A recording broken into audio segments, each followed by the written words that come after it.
Okay, we are finally ready to start the stream. Thank you guys for sticking with us. This is season 3, episode 20 of the FPL Script. We're looking at a double Gameweek 25 preview. We're still in the middle of Gameweek 24. It's been a pretty exciting game week so far, mostly because actually the FA Cup impacts have already seeped into our thoughts. Otherwise, I think some of the results so far have been quite standard, bar I guess Brighton completely rolling over to Nottingham Forest, which, to be fair, I think with our disdain of a team like Brighton, that's not too unsurprising. So that aside, it's been a pretty bad game week for me, because I already knew that stepping into it, simply because of like the Dominic Calvert-Lewin impacts and things like that. So yeah, how's your game week going, JD? Hi everyone. So yeah, like Fran said, it's not going great also because we expected Slot to hemorrhage some EV against Bournemouth, and that did not happen. So I don't think there's any upside to whatever's left of Game Week 24. And Game Week 25 is looking grim as well, because like we discussed in the group chat, with no fit good centre backs for Villa, I am going to bet against Liverpool again. So I don't see how this is going to end well, but yeah, I have to go for it, and I think you're going to go for it as well. So we'll see. Well, yeah, well, the alternative is just Marco Silva, right? It is.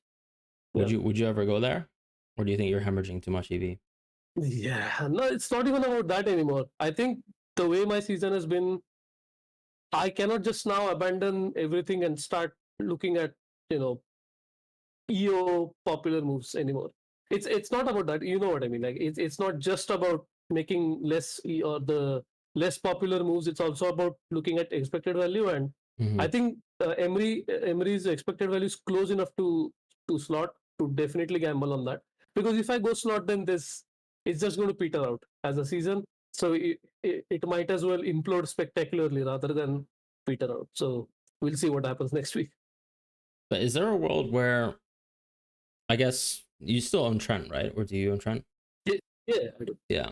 So if Trent's gone, then we might just have to go there anyways, I suppose. That is actually true. If Trent is out, then probably Slot comes in, which would be such a shame, because that just means that everyone is on the same chip strat and there's even less variability amongst teams. And also the results of today's games, which we probably might discuss later on, has severely impacted that, because less doubles again means less variability, means there's less chance to catch up to other teams. So it's not looking good. Yeah, that's fair. That aside, we've actually decided to bring back sort of one of our USPs of the channel, which is MD versus MO. JD's cooked up something absolutely brilliant with the visual here. Do you want to just walk us through what you've created, what we're looking at? Yeah, absolutely. Thanks for the praise. But this, we've promised this for quite a number of weeks, or rather, I have been telling Fran that I have something cooking. It took me some time to find some spare time and get this done, but I'm happy with the result. Definitely, there are things to improve, and I implore viewers to provide us feedback. So what we're looking at here is essentially MD versus MO, market odds. We know what it entails, which is review versus markets essentially. But what I've done here is, rather than look at just the numbers, it's better to look at visual representation. And rather than look at 20 players, we can focus on players we feel where we feel there's a big discrepancy between how review rates them and how market rates them. So, for example, right now we have Dallo and Huysen on the screen, but there are a lot of other examples that we've gone through. And the way we've done this is, I have a program which essentially you can ask it to look at averages, or rather the differences between market and review for anything between 1 game week and 10 game weeks. So you can look at what is the difference in expected value, which is rolling obviously. So for example, in this case, you start from game week 5 and go up to game week 25. So in game week 5, it's looking at the difference between massive data and market odds for game weeks 5 to 14. As you can see on y-axis, it says 10 game week range. And then for game week 6, it will look at 6 to 15. And game week 7, it will look at 7 to 16, and so on and so forth till game week 25, where it's looking at game weeks 25 to 34. Now, obviously, for Game Week 34, there's still some uncertainty before today. Now there's far less uncertainty that's left, but it just helps us see certain trends with players and how review and market odds rate them. So yeah, I mean, we can tailor this as we move forward, but right now it seems prudent to look at as wide a range as possible. I don't know if you have any thoughts on how we're going about it, but I'm sure people will have as well who are watching. Yeah, I guess the only thing is maybe like that dimension of percentages as well, just given some of the players involved. I don't know if we can reflect that in any sort of way, but I mean, when we're comparing like for like, I think in terms of defenders, it's not hugely significant. I really do like the visual that you've created, and I think it really does help to see kind of how it tracks over time. Because yeah, like in the case like Bournemouth, for example, they've been a team that consistently improved over the course of the season. So I think we, knowing that already, would like to kind of see how maybe two different models react effectively, and it's quite interesting to see the differences this late into the season as well, like that kind of drastic gap that's been created. I know Housen also scored quite a few goals around probably the later half of the season, and of course he wasn't playing too much to begin with, so of course the additional data might just reflect it's that. close to zero. But yeah, it's interesting to see where Bournemouth sit as a defense, and then also United as well. I mean, shocking, to be honest. We did think that actually there was a general boost towards United around Game Week 20, if I remember, when we discussed this in chats. But it seems like then that shift must have just been capturing the same impact from spreads, and their like the spread impact. Because I think our topic was whether it was sort of driven by review or not, and if anything, it seems like it's actually just been quite consistent in terms of how review has rated Man United defense, and then the spread impact is just the spread impact. I don't know if you have any thoughts on that. No, absolutely. And honestly, this goes back to what we've perhaps not discussed outright, but we've mentioned it once or twice, which is that because we have a disproportionate number of people that are United fans and who bet on United, this is likely to happen. Although there's a fair bit of disagreement between certain people who are more in tune with this sort of stuff when it comes to spread odds, or rather the numbers on spreads, where some people say that it's not that impactful, and you can still kind of see if market odds are actually rating, or rather if there's a change in trend when rating a certain defense or attack. But like you said, initially or rather anyone who is subscribed to review must have thought, oh, I mean, what happened? United conceded over 2xG to Liverpool. There was nothing spectacular that happened in that week or in subsequent weeks or the weeks leading up to the Liverpool game that should have changed that, but it somehow did. So that's actually a really good point that you brought up, that seems like it's just reacting to the way spreads are trending, because like for people that don't know, review also uses market odds for massive data. So when we compare massive data to market odds, it's never in isolation. So market odds is an inherent part of market data. It's just that the more you slide the slider towards 100% market odds, the less the signal from review gets, until it becomes zero at 100%. Yeah.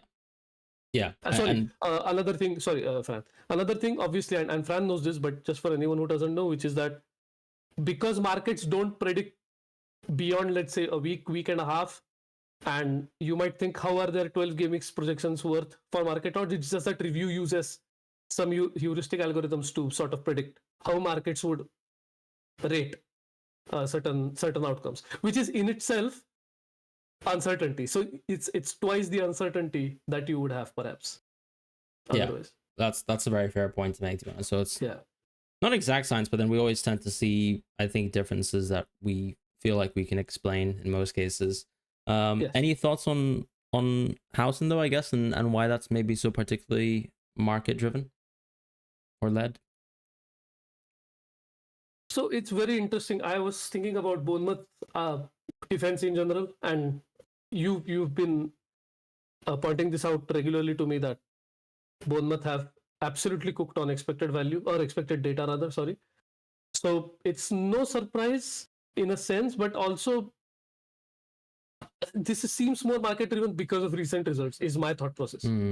Because Yeah. Bournemouth are a team that are not expected to do this well, and I think maybe it's a case of if anyone who is offering odds is trying to maybe cover themselves in a certain way, where they don't want to hemorrhage a lot of money in case Bournemouth keep overperforming. So I feel like this is in small percentages. It's sort of a market correction, and it's led by this insane Bournemouth performance that none of us saw coming.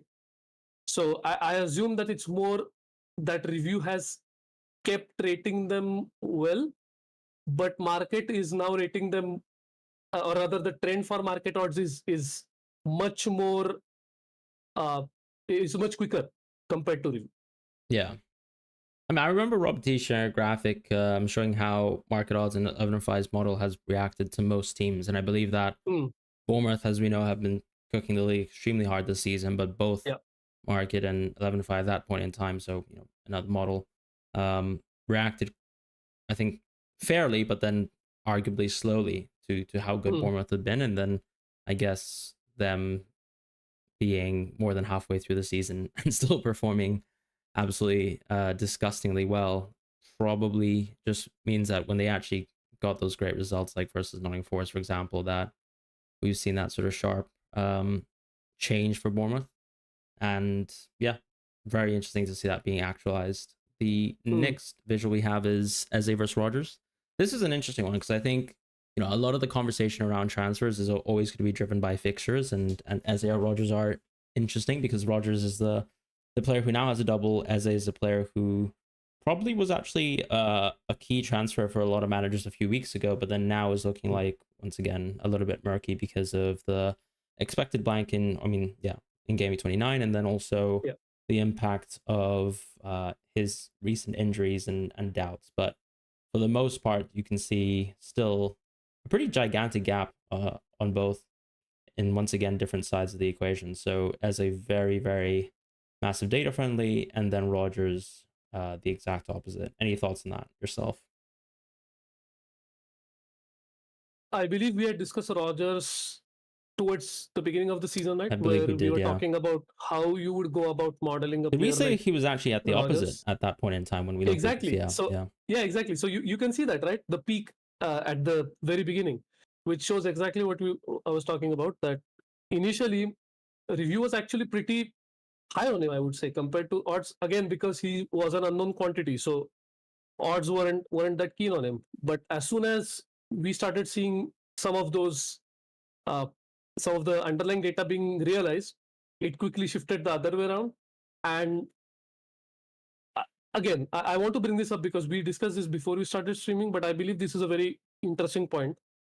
The penalty share, I think, has been the biggest source of I'm completely blanking, but it's basically the biggest source of uncertainty when it comes to EV for Aston Villa attackers. Because at one point we knew that Elements was on penalties, or we sort of speculated that, and then Watkins took one, and then he took another, and then he missed in unceremonious fashion, which is typical Watkins, who has a 50% penalty record. So that was going to happen. And Rodgers took 2 penalties for England under 21. Is that right? If I remember correctly, in one of the international friendlies. I think it's at least one. Yeah. Okay. Let's go with one for now.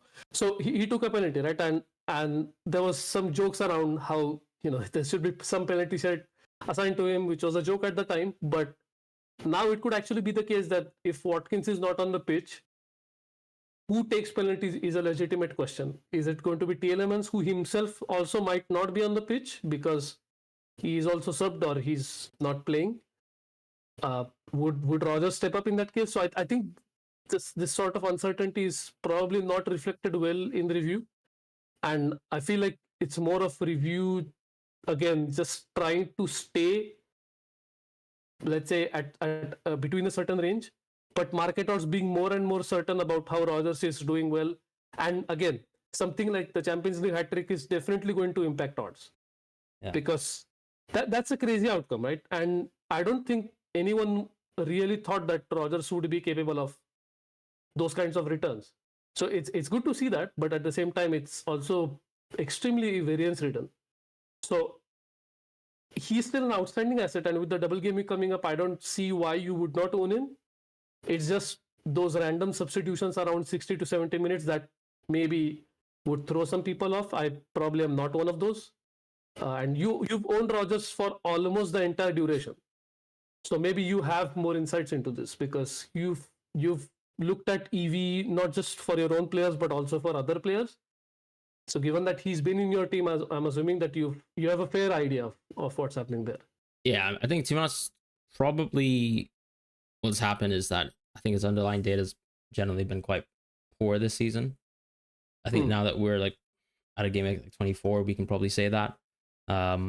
So that they're not too different from, let's say, Morgan Gibbs White in open play, which is not poor but not exceptional. And so when I'm looking at, for example, running his EV with perfect mins, basically, I can see like a definite gradual shift down with his EV in terms of massive data. So I just think probably some sort of accounting of that in terms of what he's actually produced in open play and underlyings, and that kind of take into account, given that we said there was quite a bit of uncertainty at the start of the season with how good he is, maybe how influential he is. I think he's clearly one of those players where he's one of those eye test players where, yeah, when you're watching him play, you know how important he is to Aston Villa and how good of a football player he is. But I don't think it necessarily bears into a lot of outcomes. And to be fair, some of those recent games are a good reflection of that, with the yellow cards that I've received fielding him versus some really, really poor opposition. With Eze, it's an interesting one because I think it's probably, I feel like he is one of those players where, because he's a true talisman in the FPL sense, where he is involved in so many actions, where we talked about the Palmer, the Bruno, the Odegaard in theory, without Noneri. But when you're involved in so many bonus creating actions in the game, how helpful that is. And I think that's probably still just a reflection of that. Although we've always discussed pen share, and I do think Mateta has really good pen share compared to Eze, and there's probably been some fluctuations there, even with review versus market, but he's still higher than he's ever been, right, in terms of him versus a gap versus market. I wonder if that's maybe actually less so review being super aggressive on him, and actually the market is just cooling off on him instead. Because I tend to look at most of the players each week and kind of run their EV per 95s just for my own peace of mind, and he's not been so interesting recently as but that part of that is just slightly worse fixtures. And so yeah, I think what's being reflected probably is just a little bit of a lack of appreciation from him from the market side. I don't know if you have any thoughts on that. Yeah, with Eze, I was just checking his penalty share. I think it's too high on the review. You think so? It's 30%. It's 30%. I don't believe that is an accurate but representation. Is that because, right, so you don't subscribe at all to maybe he could take at any point in time? Over Mateta is not happening. Okay, fine. And the more you go into the season, the less you feel like there's a chance NKTI is going to displace Mateta. Because during the initial phases, let's say between up till game week 15, 16, there was a legitimate case to be made that, okay, Mateta is just not playing every single game, so there is a chance that Eze plays a game, 1 out of 3 games, where Mateta is not on the pitch overall. Fair. So 33% would be a fair representation. I just don't think that's the case anymore. So I would rather have him at a much lower penalty share, and that would definitely diminish his expected value. But I do agree with you in the sense that I've talked about 3 players till now, and for all 3 players I've said that review is trying to stay in the range, but market odds always fluctuate. And that I think is also true with this case, where market odds are the ones who suddenly started dropping off when it comes to Eze, but review has stayed true, albeit with a slightly inflated penalty share, which I'm in complete agreement with. With the Rodgers thing, I don't even know if some of the yellow card elements have come into play as well, because that guy just loves the yellow, and so yeah, I don't know if that's someone like that just being reflected into him being not great for bonus outcomes and things like that too, maybe creating another soft little gap. And they also have quite a fair share of attackers, which I think always creates a bit of a problem in terms of bonus. It's not like he's on corners and things like that, so I can kind of Hmm. understand Rogers not being super high, because he doesn't really tick all those boxes from an FPL sense in terms of set pieces. So interesting one. But yeah, I think he's clearly one where I'm sure a lot of people watching him play will still think he's a very, very good and easy own. But then I just look across the pond and I see these Bournemouth midfielders and they're disgusting. Yep. And they're producing much more than him, to be honest, on their underlying. So what's not to like really about them? And on that theme, we've got Hmm. Semenyo and Kulusevski. I mean, Kulusevski's never going to be a pick that I think we go for. Hmm. Maybe he's probably outperformed this season in terms of his compared to his underlyings, because I think he's always been a classical player where his underlyings stink, especially compared to like some of his peers like Brennan Johnson. But he's actually having his most productive season so far at Spurs. Not that it really means much. He's on 6 goals and 4 assists, and that we're Hmm. only almost halfway through the season. So I think whilst he's become quite instrumental to the team on the face of it, nothing has changed about Kulusevski as a player. So I think that's mainly the discrepancy there.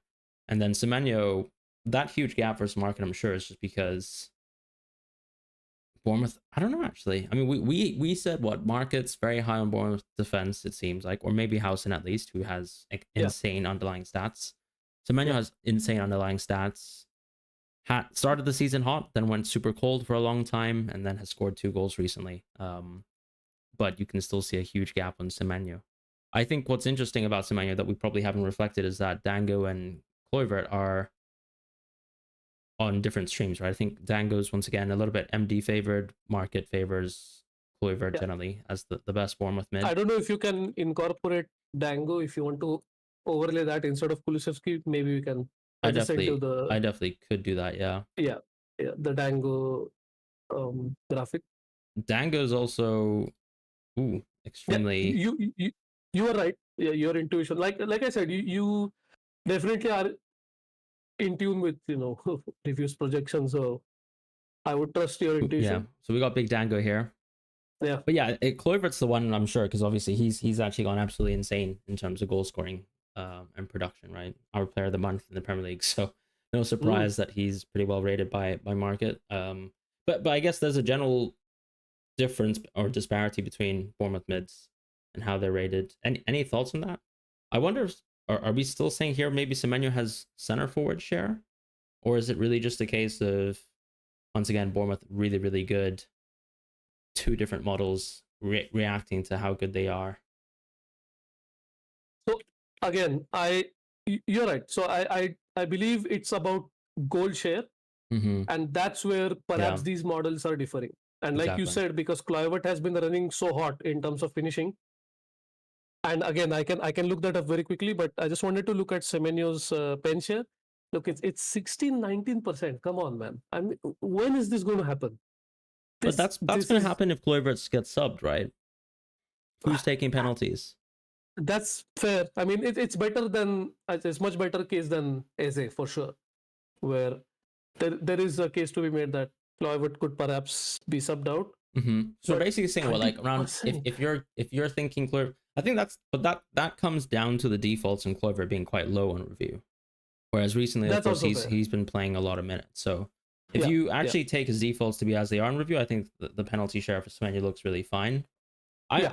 I doubt it gives you the gap that we have though, right? So it's once again just goal share a little bit as you mentioned, maybe also just team attack strength, in my opinion, because I think if you have the center forward of the team as well, and there's a pretty big gap in the direction of massive data, then I just think yeah, generally speaking, Yeah, I sent um, you Cloud, but we don't need to show it. I just wanted to show you, for if you want to look at it as a reference, that the intuition was right. So hmm, Cloud is the only Bournemouth mid who is who's better rated by market odds compared to review. yeah, we can kind Yeah, of respond to him by comparing him to Dango because I think yeah. Semenyo's.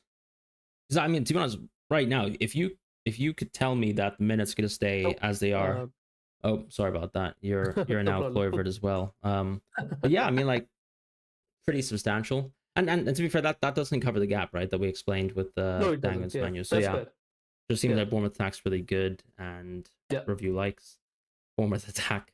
Um, And honestly, they just completely destroyed Everton as well within the FA Cup. Yeah. And they've looked amazing all season long. I think they're like third in terms of net X goal deficit next to Exactly. Yeah. Chelsea. Also that shows. I mean, I don't know. It's more reassuring when a second string team can still Yeah, put up those sorts absolutely. of numbers. It just shows that it's more about the team rather than the players. No, it's true. With all which the is great. discourse on injuries, like Bournemouth have Yeah. had plenty and have not really dropped off, or arguably have still played insanely good. But I also feel like maybe some of these injuries have given, or shown a little bit of light into how good Dango and Kluivert might be as players. Because, yeah, it's looked good so far with these players. So what would your preference be? Because if I look at Gameweek 29 and if I were to not free it in 29, reviews telling me to buy all three of them till 29. Go for it. So what would your preference be? Because of course they are similarly priced. Yeah, because I think we're all you're Yeah. asking the question on how I'd approach buying each and every one of them. I think I'd probably buy Dango first. Same. And then I don't know, you choose between Kluivert and Semenyo. I'd probably still go Kluivert after that because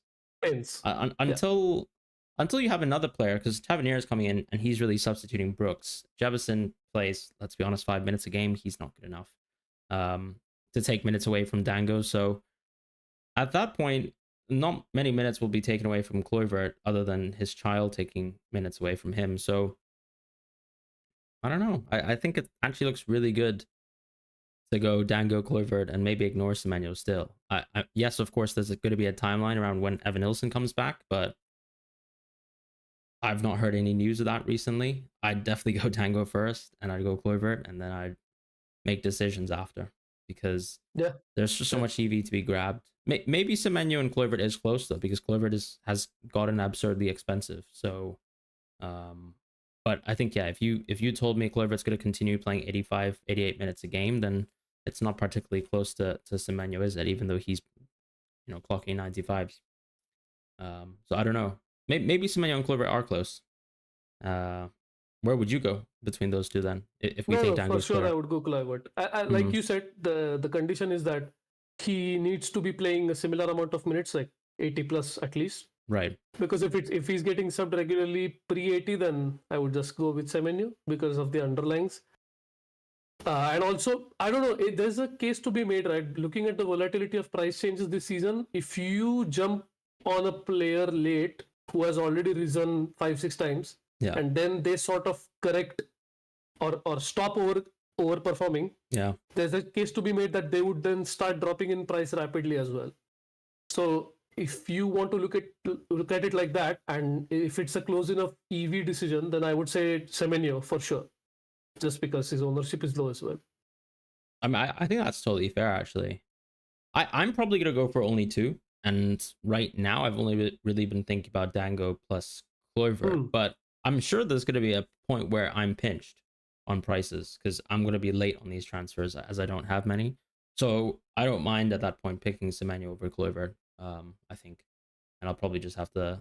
And from an EO perspective, it makes sense for us to go there because there's not going to be a gigantic difference in EV, and ultimately you're backing a player in Semenyo who we still think is really, really good, right? So that's kind of where my thoughts are on those players. Very interesting discussion, to be fair, for the hot topic team of the league, as they're all cheap. Even their defenders are ridiculously cheap. Like we talked about Housen, but you've got Kirkas as well, who is pretty attacking and 4.8, and they've looked like a top defense. Like most of the teams we ever talk on the pod about that aren't your traditional top six are usually good on attack and bad on defense, or vice versa, right? Poor or worse. They're just good at both facets of the game. So it's just a wonderful team to be invested into, I'd say. But like your point, you might actually be better off with triple mids, because why not? That's where most of the EV comes from. Like you said, the third mid is definitely going to be... I mean, I'm going to think twice before going for the third midfielder.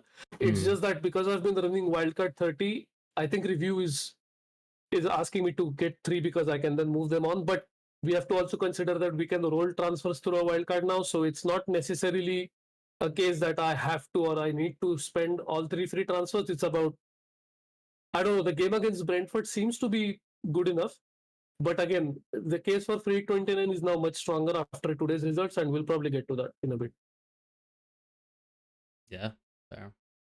All right, last one's gonna be our favorite on the channel. Favorites. It's Odegaard and Bruno. All I can say is Odegaard's just been clear all along, hasn't he? If we're being completely honest here, in terms of being a good, healthy FPL viable pick. Bruno actually. Sorry, did you want to say something about Bruno? No. I was going to say that this is the only bit of evidence I have to suggest that review is washed. I'm kidding, but that's because it's not rating Bruno as highly as markets, but right. Yeah, maybe it just sees the football that Amram's instilling in the team.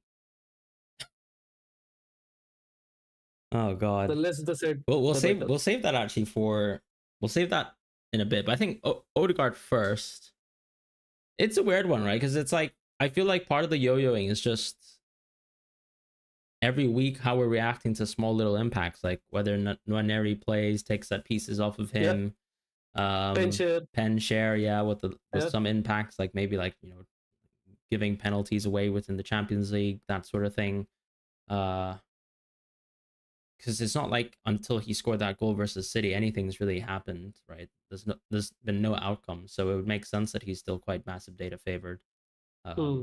And yeah, as we said, like a lot of his impacts are just driven by people coming in and out of the team and what that means for him in terms of what he can do in open play as well.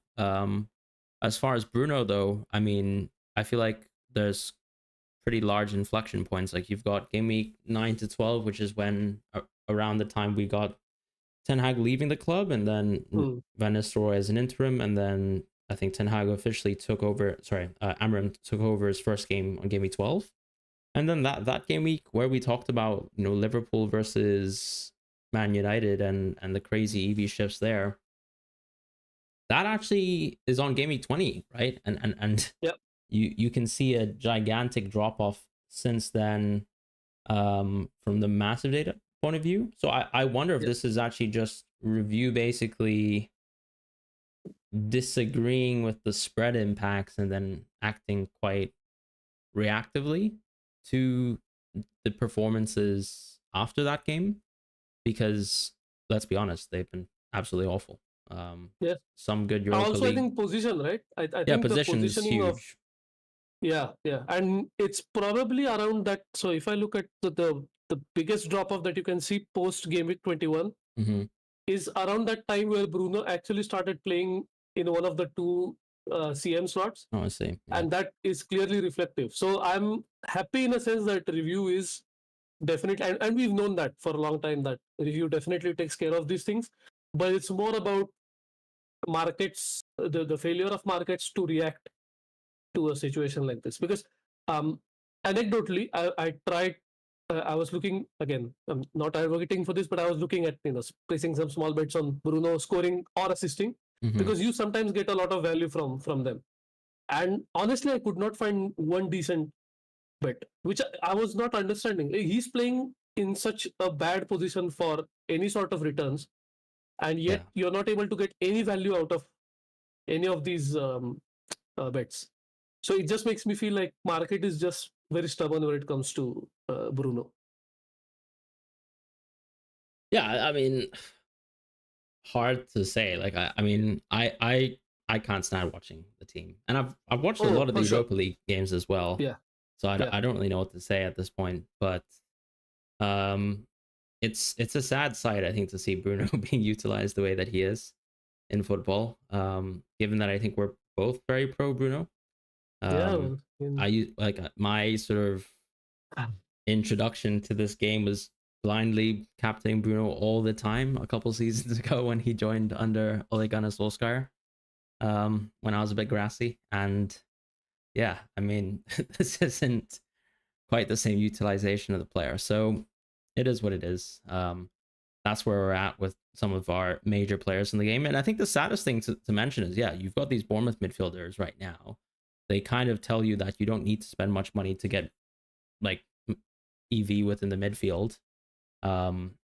And I think in a wider sense, you don't need that value for the rest of the game. But we have some news, right? Which is Saka may be coming back in March. Hmm. Then obviously just the natural impacts of blank game weeks and things like that. People chip strategy probably leaning them to go maybe like a Havertz or a Jackson or a Watkins over the next few weeks, and that kind of costing some money. So wherever people go, you might see less of players like Bruno and Odegaard. Whereas I think without the Bournemouth midfielders being so good, like these are players that we'd be caring a lot more about, and I think that's a slightly sad part of the game, I suppose, with how Bournemouth have been so good that we don't have to make these tough decisions. Any other thoughts? No, you're absolutely right. There's simply no value left in the midfielders at this price right now. Mm-hmm. There's so much value in the lower price midfielders that I don't think we need to even worry about. We don't need to even worry about these players anymore. Yeah. And also because there's like what Odegaard is what 1% right now effective ownership, and Bruno is probably getting 0.3, to I that believe, stage. and I just sold him for -4, which was heartbreaking. But it's But you see, even in that game, usually if Odegaard were to score, you would expect 2 to 3 bonus points locked. yeah, He managed to get a yellow card and got 0 bonus points. respect, by the way. that's that's such a sad ending to what seemed to be like an insane game for him, where no one would expect that from him against Man City. But yeah, that's where we are right now, and I think pivoting to Bournemouth mids just makes so much sense. Yeah, I think another thing too is, I mean, with the forwards, yeah, as I said, you probably have to be thinking about Jackson and Havertz, because now we've lost the value of João Pedro, arguably. Like he's someone who could just have really poor minutes for the foreseeable, and actually then you do need to be spending more money in the forward positions. Like we have players like Wisa, etc., and even Wood or Acuna, but they're all 6.x or 7.x. And so to even get some sort of EV, you have to spend quite a fair bit within other positions. So it's a bit of a gift that we actually have the midfielders that we do. Yeah. Otherwise, yeah, the game is in a bit of a weird state, I'd say, because we're all going to have very, very homogenous teams if we're all going to just go towards the same midfielders. And see, exactly. I don't love that. Yeah, exactly. That's what I mentioned that in the beginning of this episode, that I absolutely hate that. Also, this is a similar situation to what we had with someone like Lundstrom and someone like McAllister when he was playing for Brighton and on penalties. So this and people have mentioned during the respective seasons that, oh, this is such a gift, this never happens. And I've seen people from analytics say that no, this will always happen, because something that the odds of any cheap midfielder or defender not becoming a viable FPL asset is too low. Like it does happen. It happens every single season, and this season is no different than any of the others. Yeah. Well, that's kind of where we're at. In terms of captaincy for this week, we wanted to just discuss very briefly the top options. This is it. I mean, like, let's be honest, the list is actually just Salah than everyone else. And because most people don't have Watkins and might not go to Watkins, I guess the options you're left with is actually like a Liverpool defender or going for Rodgers, depending on what you think Rodgers' minutes are. We already mentioned that Rodgers isn't particularly well rated by massive data, so I think that's something to look into. But you can see, like, in another important match, like versus Spurs with the FA Cup, he plays very significant minutes, and so not much has really changed in terms of even Asensio and Rashford being integrated. I saw Asensio and Rashford play on the wings, and Rodgers was central. So if anyone cares about that, but any thoughts on captaincy? Maybe just vice captaincy even. Yeah, you're right. It's all about vice captaincy this game week, and I've seen a lot of players being able to afford Watkins because they can do Isaac to Watkins. Yeah. So that seems to be the one viable route to get to Watkins. Do you like that transfer? Depending on, it's not even about chip strategy, because both of them are blanking in 29. So it's not even about that. Yeah. It's clearly a play against EO, because I don't think Newcastle have great fixtures, but I also don't think Villa. Neither do Villa coming out of this double. Exactly. Yeah. It's just about this double game week. So it's about do you think you're going to you're going to front load real points? If you think that's going to happen, then yes. But the median outcome is going to be probably that it's not going to work out the way you think it would. So probably not, given that transfers are definitely can be used elsewhere. I would probably stick with him, stick with Isaac. Interesting, yeah. I mean, I'm of that camp as well. Wilson just came back into the team. Not that I think that's a significant impact to Isaac, because I remember last season they tried to integrate both of them, and all we really saw was the two of them playing together, which I think can happen again. And yeah, I mean, Watkins, there's also the issue with his kind of potential injury, and we'll see what happens with him as well for Ipswich. I'll also remind that Consa also got injured seemingly within the game, so I think he'll probably miss out versus Ipswich, which just means that Disasi's your viable route towards a cheap Aston Villa defense, because they're playing Bogart and Kamara today, so you're not going to see. I mean, if Disasi can't play center back football with that injury list, then they probably wouldn't have spent 6 million on loan in the first place. And I think that's the kind of position we're in FPL. Lots of forced transfers and a lot of lost value as well, with some injuries like DCL as of late too. What are your thoughts on? Obviously, be there, right? Just to mention, that's true. Trent's an interesting one. I mean, Bradley was rested today within the FA Cup game, so he probably plays Everton. If Trent comes back for Wolves, I think Slot hasn't really been a huge fraud, so we'll just need to gather the next update from him and see whether he actually thinks Trent's on track. It's also you're right. Slot has not been a fraud in the sense of xMins, but also I feel like he has definitely made a distinction between Trent and Bradley. Yeah, that if Trent is fit, he will always prefer Trent, which is great to see, because that's why we all bought Trent. But it's also about whether to keep him for 25 or not. And if definitely. Slot says he's fit, then I think he plays both games. Because unless obviously he again gets injured in the first game, then that's really unfortunate. But if he manages to come through unscathed, then I think he plays both. Yeah, I'm with you. It could be like 60 minutes in the first game, and then okay. One comment. So like with João Pedro being so bad, and this being xMins corner,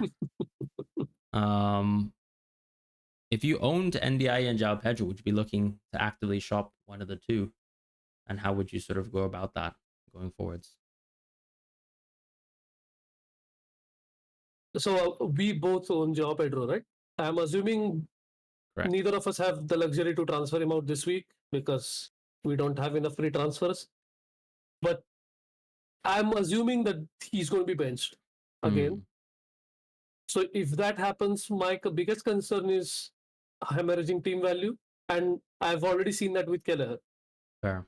There's just non-stop price drops for players who don't start and who are not getting enough minutes. And that's just happened with so many other players. Ben Brereton Diaz had a similar thing. I'm trying to think of, there's one more player who I keep seeing is falling in price, and I'm thinking, who still owns this player? But he just keeps dropping in price. Yeah. I mean, Kwanzaa, you're right to an extent, but it stopped, right? It stopped now. Eventually. Yeah. So my biggest fear is that, and if that is the case, it's unfortunate that none of Bournemouth's midfielders are mistakenly classified as strikers, because that would have helped us massively. So we probably have to go elsewhere. And if Trent is not fit, then I'm probably looking at pivoting to maybe Watkins.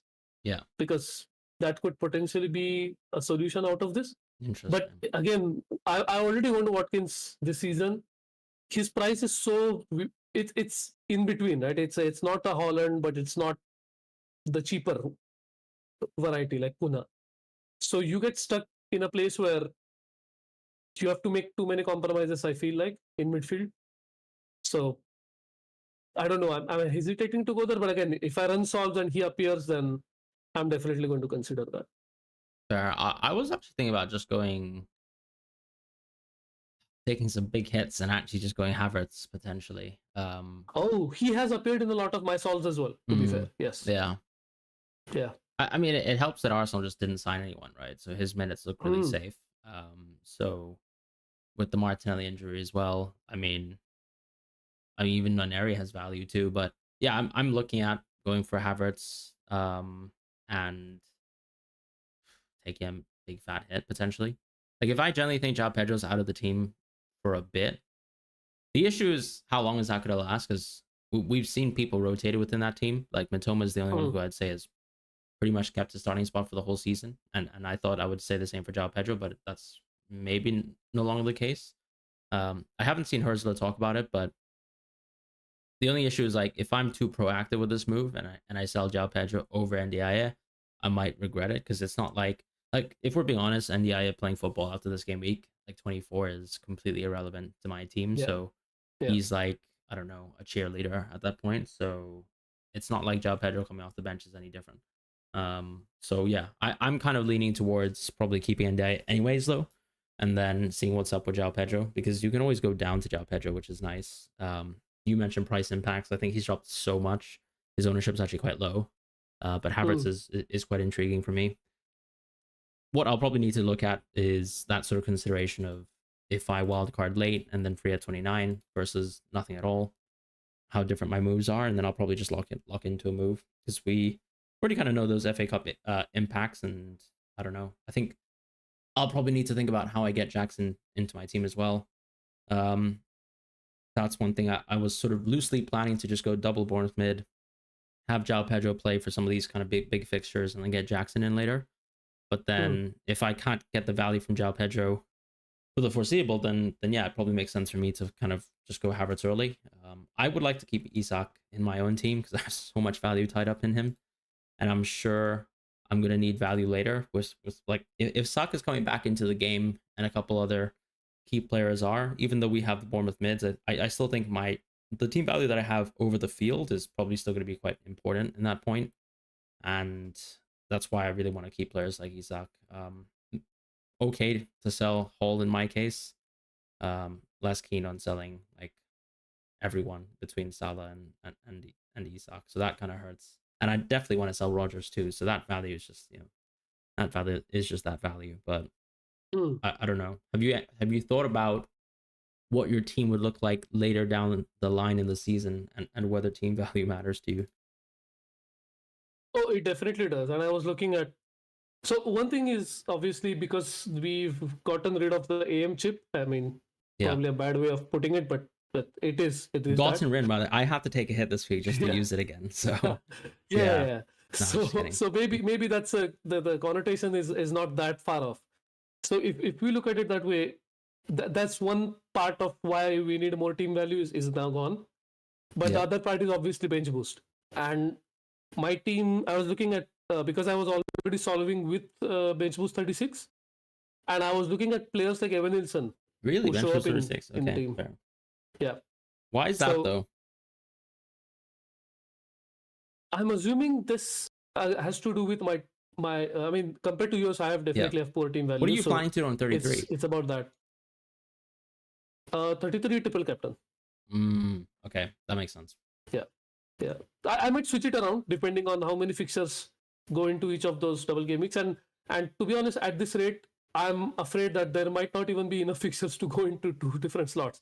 Although there are some other considerations as well, like Crystal Palace getting into the semi-final and stuff like that would affect it. I believe Fran retweeted Ben Krellin earlier, and I read that tweet of Ben's, which is quite handy information because I did not want to be locked into any sort of chip strategy anyway. So the more I can delay it, the better. I think on the wild card, I'll definitely have to make these decisions, right? So I think for me, selling Isaac is not on the cards because my Gameweek 30 wildcard has Isaac in the team. So what's the point of doing that? Yeah. I would rather bench him and play whatever team I can with the rest of the team value. So I don't know. It's not looking great, but hopefully the impact of lower team value is that teams like Bournemouth can bail me out. Although I suspect that if that's the case, then everyone is going to own them anyway, and it's going to go down to some other position where I would fail to make an upgrade over a team like yours. Okay. I mean, it's interesting because you actually still have triple captain. Yeah. I mean, some people have triple captain on 24. Would you still be going for AM 25, or what do you think about the landscape right now? Ooh, that's actually very, very interesting. So I ran that chipset when we still didn't know about um, the FA Cup results, which obviously happened today. Yeah. So prior to that, it was very slightly advantageous to keep it for later, but it's also because those fixtures had not realized. Now some of those fixtures have been realized, such as Chelsea, Everton. Right? Yep. That's the fixture. Okay, that's definitely on the cards now. And Spurs, Liverpool is also definitely on in 34. So given all of this that has happened, and the fact that those teams, those fixtures will not be postponed to 36 or uh, rescheduled to 33, it I think AM25 makes sense. And I haven't run the solves now, but if I were to, I suspect that AM25 would come out as a more competitive chip strategy to something like AM. What would be the alternative? Would it be AM33? No, not 33 actually. I think it's still Um, slap it on 31. 30. Yeah, or still going 36 potentially, Yeah, depending on when you bench 36 boost. or 31. Yeah. Yeah. If you go 36, then I think the sole purpose of two of your fit transfers has to be moving from one team to the other, depending on if they're playing a team on the beach or however you want to classify it. But maybe a more complacent team, or you want to bet on unlikely outcomes. So there's definitely the allure of playing it in 36. That's true. I mean, something that I have seen discussed as well is like the idea of just using the free hit not on a blank this season, because it doesn't seem Okay. like blank Give Me 34 is too mad. I think Praz suggested it in a chat that I was reading, and that was quite interesting, to be honest. Especially for those of us who've already used a lot of chips. That's interesting. I'll definitely run some solves on that with some sort of binary outputs, because we already know a little bit more about the landscape, which I think is quite shocking, really. Like this early into the FA Cup season, we already have like that Liverpool Tottenham picture. I cannot Oh my believe that god. that's off the cards already. So Yeah. it kind of streamlines the season, but then yeah, I haven't really thought about, because sometimes the impacts of not actually having a double go the opposite way to how we usually think, because it just suddenly nerfs the strength of a chip around that point in time, and that's why free hitting outside of a blank could be interesting. Whereas I've been quite set on free at 29, and I think initially I thought, yeah, these results are so good for free at 29, free at 34 is in the mud, Mm. but who knows, right? That's yeah something that I've been thinking about myself. Whether Or you you always have the option to fall back on, which is free hit 38. I think free hit 38 is a That's true. Yeah, it's a fair strategy point. viable for any season. Although to be fair, this is a season where we've seen the least amount of leaks compared to previous seasons. True. So I feel like maybe there's a case to be made that you won't have a lot of team news prior to the deadline. Yeah, I So mean, last there's season didn't we got some crazy news though, right? Like if you think about it, we like did, we didn't get the news on Isak starting. We didn't get the yeah, news on Saka out of the squad. yeah, So yeah, like I'm not a huge proponent of free at 38. I like the idea of it though, because I mean, you could have still used your free hit on 3 panelist players, and it would have been amazing. Like the same way it was amazing on double game week 34, 34, because we yeah. knew Aston Villa proverbially were on the beach, and they got smashed. So it's very probable that you could have ended up with like Eze Elise Mateta on that day, and that would have been amazing. And you don't have to sort of resort to having information or not. But that also probably means maybe because of lack of information, like Isak, you missed out on Isak's haul last season. I literally only got it because I had Saka in my team, and I got Saka, super yeah, lucky. So yeah. yeah, I don't know. I don't love free at 38, but that's definitely a consideration. And obviously, look, it's gonna put you in a very unique spot to get a lot of differential EV um, at that point in time. And I guess one of the topics coming out of some of the upsets today is ultimately maybe the chips just have a little bit less value this season. I can't wait to lose a lot of real points this slot next week when I No, go same, Emery. But same, yeah, same. who knows, mate? Maybe Asensio will cook a meal for me. Yeah, need a banger from him, hopefully, versus Liverpool. I heard Slot was very disappointed today, by the way, because apparently fielding a very No B midfielders. slash C string squad. Yeah. Yeah, showed that they lacked creativity. So, but the reality is like that Liverpool first team is just they're incredible. It's something else. I'm not looking forward particularly to going Emery against him, but hey, yeah. Honestly, I'm not looking forward to Moyes going against him. So I mean, No, it's true. It's Emery's. true. But I don't think the outcome can be so bad. It can't, because we've already realized all of the EV From Moyes Moyes, had. yeah, we overachieved. So anything we get now is a bonus. So that's exactly yeah. it. But we just know we're against the slaughters, and that's the problem. See, that's the point. Slot AM chip players have actually had positive variants of. Then again, we actually have triple Liverpool outfield, right? So I don't, but you do. Fine, yeah. Okay. And you don't own outfielders, 3 outfielders. You own 3 players. You mean? Yeah, that's true. I own. Okay, fair. Okay, for FPL you can call goalkeepers outfielders. Yeah. Yeah, fair. That's true. Yeah. That's true. Yeah. My player steps on the pitch. No, but yeah, I mean that's interesting because I think. Also, just to mention Alisson, because people transfers. might have seen Alisson, right? No, yeah. Alisson not being in the squad for Carabao Cup, but that was completely because he's Alisson. Look, he needs rest, my friends. Okay, not everyone needs rest, but he does. Yeah. So yeah, I think Courtois is clear. Anyways, so now we'll do some Q&A. But thank you guys so much for being in the chat. I'm gonna have to start from the top here. Thank you, Elevenify and Trini, for actually waiting for the stream to start. JH would love a chat at the end about your chip plans. What are your chip plans, actually? I mean, I've talked about free at 29 a little bit. I'm not super set on it now. Because I think the funny thing is, like, all of this kind of crap happening has made it so that my transfers don't really have a huge impact on whether I free at 29 or not. Like, going Bruno to Dango is not a bad transfer. Unfortunately, in the context of my horrible team, it's not a bad transfer on either chip path. Neither is, let's say, going for Havertz, for example, from João Pedro. If I take a -8, by the way, yeah, I take hits on this channel. I'm sorry. It's not very good play, but this is what happens when the Premier League just decides to be extremely proactive and it falls on its face because Liverpool loses to Plymouth Argyle anyways. But, you know, I'm not going to complain about that more. What is your chip strat? Yeah, JD. I was honestly just solving for wildcard 30 and nothing else. All my variations in chip combinations was happening after wildcard. But because of these 2 results today, I have to now start solving for free hit 29. Because you think so? Yeah, I just so I'm thinking about how. So what is the best case scenario and what is the worst case scenario?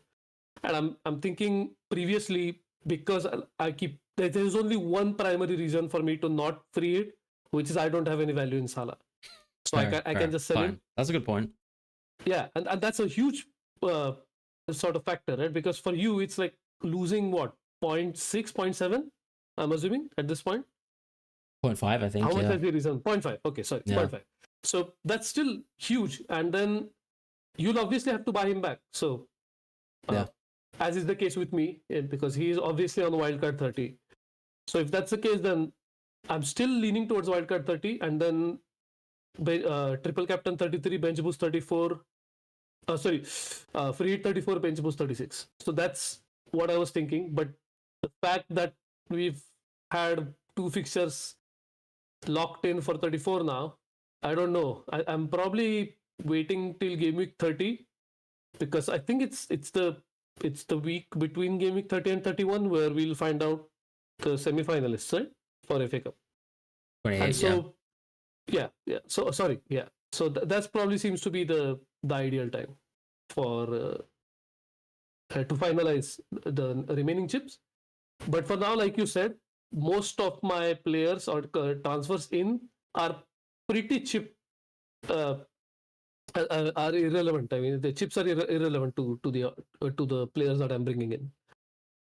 Yeah, fair. I think that's the same with me. So, I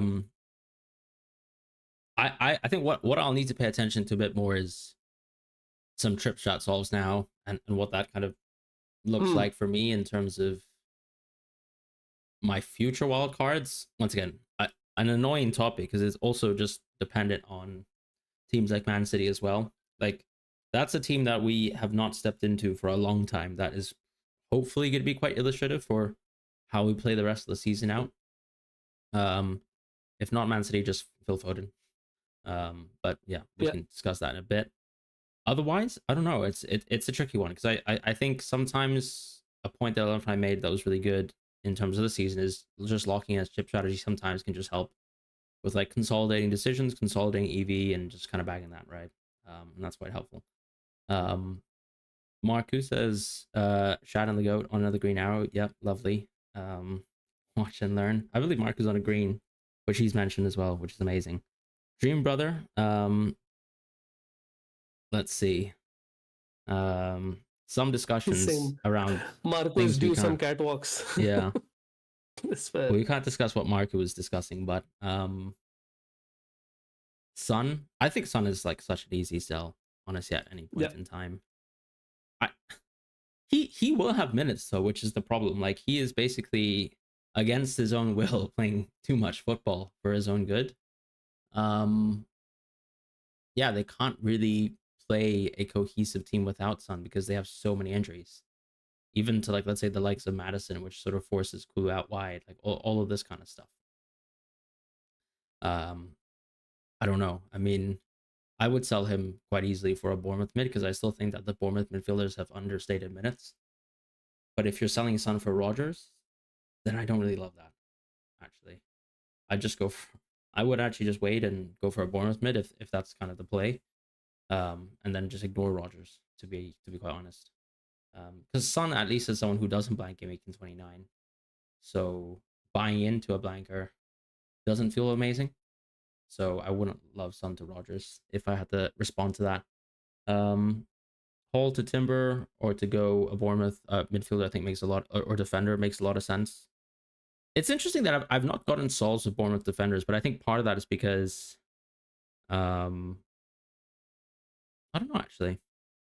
Right now I've got Castagna, who is still playing football, fortunately, as they didn't sign a right back in the transfer window.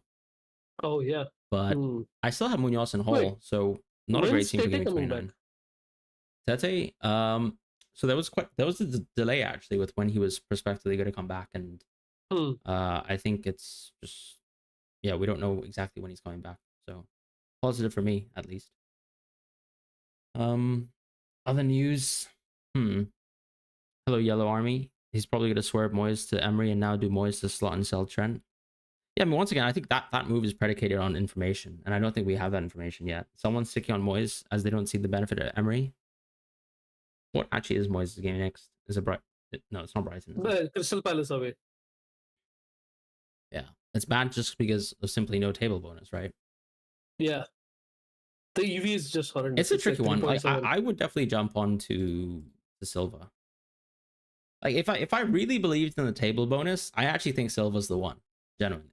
Oh, for sure, for sure. I'm telling you right now, I will actually consider it. I will consider it. But really, yeah. But I still think, yeah, like the idea that there's some value to be gained versus Liverpool is not collectively untrue. Like Villa's still decent. It's not even about that. I think, fortunately for our strategy, both Everton and Villa have had such a good primary fixture that the Liverpool fixture almost becomes an afterthought. Yeah. So if you get something fantastic, but if you don't, it's quite expected. So the worst thing would be what Villa did against Wolves for it to happen against Ipswich, which I think there is some chance of that happening. So if that happens, then we are dead in the water, because then we need a result against Liverpool, which is very unlikely. But so a table bonus win gives you 10 points, right? And draw gives you 5, yeah. 6 or 5. 6, sorry. Yeah, 6. Yeah, 6. That's the thing though, because it's like it's just insane if you can get that. Oh, it's insane. And I think it's insane. Fulham would be the team that I subscribe to. But yeah. How much would you factor in as being like the Aston Villa versus Liverpool EV? It has to be nominal. 3, not even that, I would say. I reckon it's a bit more though. Really? Yeah, because I remember what Aston Villa's There's a EV was goal like before scored. provisional Gameweek 25. Yeah. Yeah. There's the goal scored aspect, because with Everton, they have such bad XG per 90 that I'm assuming that is probably close to zero expected goals. Yeah. But with Villa, that could potentially be significant. Yeah. I mean, it is You like, can't forego two fixtures, man. Come on, let's be serious here. Come on, yes, man, stop it. I'm telling you, Asensio's gonna ball, Let's and stop it. and this segment is just stupid. Fine. Yeah, fair. JH was considering Isak to Watkins, but not sure with only 2 free transfers. That's the thing. I actually don't like that free transfer, because you're losing the value on Isak. You are buying into Watkins with a little bit of doubt, I guess, over his injury, and then after that, it's just gonna feel like, okay, you need to manage that position again before 29, unless you're free hitting. But at that point, then if you're free hitting, then selling Isak just feels awful. It So does. I'm not sure if I love the move, to be honest. I think that's really for the I've got 5 free transfers, I'm flexing on the whole field camp of player. And maybe you are, maybe you're getting that for EV this week, and I don't know what to say really. I don't know how, but Isak's minutes also look like they've gone back to that really decayed stage on review, and I think once you adjust for that as well, like I would have a look into that and see whether like you're actually gaining that much. But Watkins also is set to play insane amounts of minutes going forward, so he's not a bad pick. That's No, you're right. So one thing I know you mentioned previously, that even if Wilson does come back, they both will play together. Mhm. I think it's far less likely to happen this season, because Yeah. Gordon and Murphy are playing so well right now that I don't But think you it's still have simply going to Murphy be a as an case early of, sub though, right? In most games. yeah, but I'm saying Wilson starting is a pipe dream, and therefore Isaac Spencer should not be affected, unlike last season. True. Because last season you had to tank it to closer to 0.1 or 0.2 or 20%, for just to be clear. True. I mean, okay. Other discussion points. Let's see. Trent to Kanate and JP to Watkins. Yeah, like JP out, I think is a fantastic move. Like, Yeah. We might be overcooking though, to be honest. Like, who knows? Because it's very probable that Herzler can go back to JP. Because it's not like, for example, Rutter, like this is his first foray into the team, and we've seen him suddenly cook, and things have changed, right? This is like Brighton have played consistently for multiple weeks on end. He's chopping and changing players, and now João Pedro's a part of that. So yeah, it's very probable that João Pedro can come back into the team and play good, consistent minutes, very, very close. We've also seen Rutter play on the right. But yeah, I mean, he's a weird player, João Pedro, isn't he? You really do need him playing 90 minutes, I think, for him to be good. And obviously, at that point, he's like one of the best players in the game on paper, even though he's delivered diddly squat for us. I don't know. It's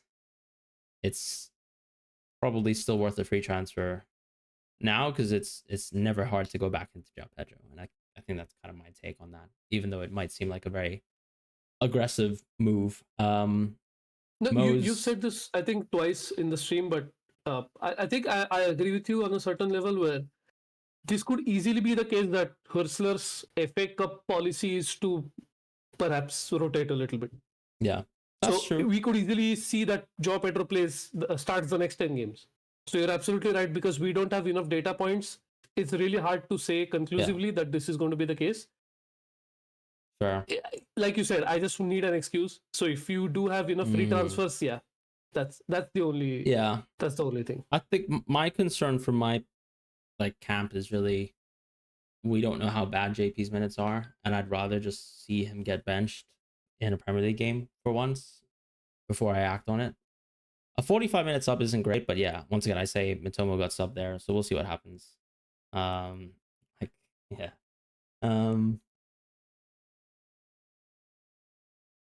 Does my team need a free at 29? It arguably does. I've got 6 outfield players who don't play in free at 29, or blank giving 29. I don't want to sell Isak. I don't really want to sell Salah. Probably okay with selling Trent. I mean, I would be selling at least one Newcastle defender in Hull. Selling Isak, selling Rogers. That's 3 players gone. But yeah, Isak would be regrettable, but I think it'll happen.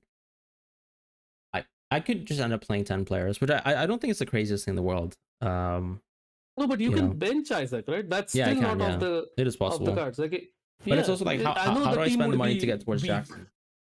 Things like Yeah, that. And Jackson I obviously completely agree. and Jackson doesn't even have a good game. But didn't you say you can do NGI to Jackson? I can do, yeah. If I do the double Bournemouth mid transfer. That seems to be the perfect way out, where, like you said, it's the transfers in a chip agnostic. So you keep delaying it, and then you get to, let's say, 27-ish, where you make that decision. True. Yeah, I could do that. So yeah, I mean, I'm gonna have a weak team on Gameweek 29, and maybe that's okay because of course I'll be saving my free hit for something better. But I also need to kind of just plan and think about what is that something better looking like. I think Andrew. Yeah, go on. Sorry, Frank. One last thing about this was I was thinking that if you don't free it in 29, I think that almost certainly locks you into wildcard 30. So I think if you want flexibility on when to play your wildcard, then I think free 29 might be a better way out. Because there will be so many things that have piled up for your team that it seems very unlikely that you would be able to field a team without free hitting. Yeah, no. Sorry, without wildcarding, my bad. Yeah. I think that's fair. I think I would be free hitting with like a set wild card in mind. I'll probably work towards that as well. That makes sense. Yeah.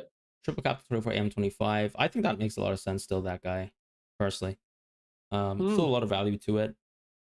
I think that the main con to it, I suppose, is just about where you see yourself getting value on 26 and 27, right? Because you're probably going to use a free transfer there. And I think when I looked at 26 and 27, there weren't too many teams that really overlap other than, let's say, Brighton. And honestly, do you want to be invested into Brighton? I don't know. I think that's a pretty big question to ask when it comes to, let's say, like forcing the AM, like Wolves, Chelsea, Brighton, Arsenal. Maybe those are the kind of teams that you're looking at. Thinking about transferring into after you go for the double in 25, and it's Wolves. I actually think, yeah, unironically, Wolves is the one, because you'd be playing. This sounds crazy, but yeah, you're playing versus Nottingham Forest at home, which now actually seems like a pretty decent game. And oh, sorry, I don't know who's Wolves playing 20. Trying to think about it. 27. Oh, they play Fulham and. Is it Bournemouth and then Fulham? Yeah, it's Bournemouth and Fulham. Yeah. So table bonus in both games, but like the EV is mostly just driven by table bonus, and you have to think. I don't know. It feels like a pretty bad bet. The Fulham game is the value there. I don't know what to say really. Like, and the same thing with Brighton too. Like I actually think they're a pretty terrible side, but who says they can't perform versus a Southampton and then a Bournemouth as well? Like they've already beaten Bournemouth once this season away from home. It was pretty jammy. If I remember that game, but there's value there, and it's just going against opponents that are pretty high up in the table that are still very, very good, which is the same thing as what we're doing really, which is playing versus Liverpool, but you have to do it for the table bonus. By the way, if Marco Silva ends up getting 20 points like Mr. Pereira did, I'm actually gonna cry, because I actually just think it's so probable. But that Liverpool EV though, it's not comparable. It's not comparable. You have 2 games. There's so much more opportunity to get points compared to a single game. It's not even comparable. But let's say what is the actual? I mean, okay, we know like battering a team is basically what, like we're saying 12 points without table bonus. Oh, you're talking about Villa battering. Yeah. Okay. And I guess if you're like fully subscribed into Liverpool being the best team and just demolishing from here on out, then you're getting nothing from that game. 0. Maybe you're scoring a goal. Whereas all Marco Silva has to do is like get a draw and he's there, right? He's already met what you wanted. So I guess, yeah. If he gets a draw, he would get 6 plus 3, 9, right? If it's 1-1, it's 10, 2-2, it's 11, so on and so forth. Depending on like clean sheets and goals and stuff like that. Yeah. I'm saying if it's not a 0-0, Mm-hmm. then you don't even have those 2 points for the clean sheet. I think what I'm gonna do is actually just put a bet down that Fulham's gonna beat Nottingham Forest, and then I'm gonna move on with my life. I'll go Emery. But yeah, I'll win either way, That right? makes sense. Yeah. That makes sense. Yeah. Fine. I think that might be what I have to do. That's so funny. That's perfect. Yeah, fine. But I think all things said, I'm pretty close to free at 29 already, like generally, and I think I would like to do free at 29, bench boost 33, wildcard 35, something like that. Yeah. I think you're probably hesitating because of the Bournemouth midfielders, right? Because they play in 29, so it sort of affords you an opportunity to maybe not free hit. So it's it's sort of conflicting. I think that's the trick, though, isn't it? Because it's not free at 29 isn't about getting Bournemouth wins or not. It's like it's about getting. It's United just about player. right. Yeah, it's about keeping the value, I think, and I'm still struggling sort of to picture how important it will be, but I think it will be important. And so yeah, I think with the mantra early in the episode, I'm just going to commit to a strategy and just roll some dice. But free at 33 is interesting. I have to be completely honest, because you could you could maybe set yourself up by free hitting on 33, bench boosting on 36, and then wildcarding on 35, and then taking the L on 29. Doesn't sound crazy. I think that no, it's actually much better now, right? Because you know that the Chelsea and Liverpool fixtures are in 34, which means that you can definitely carry their players into 35 for the wild card. So you don't even lose value on Palmer, Salah, Trent if you own him, which I suspect you won't by that point. Yeah, I think that's what I'm gonna do. Because running Souls from here on out, I think I'll probably be utilizing the chip strategy solver a bit if I think it works. I think the only thing that looked weird about it really was those kind of AM projections and how they're seeded into it. Like I think because I don't have an AM, I don't have to even consider it. I have to imagine that the thing works and I'm gonna use it. Yes. So who knows? That's kind of where my thoughts are. Any other yeah, we can't respond to Mo in terms of his response on JP. I don't think JP's dead. I think we'll just need to see what happens. But I think it's probably better to be passive on it, because not that JP is a super valuable pick, but yeah, like Southampton's around the corner. You don't want to have just sold JP before that, unless you can get a really, really good player now. Like I still think going Jackson or Havertz isn't like, you know, that QOL change that's gonna change the world. So yeah.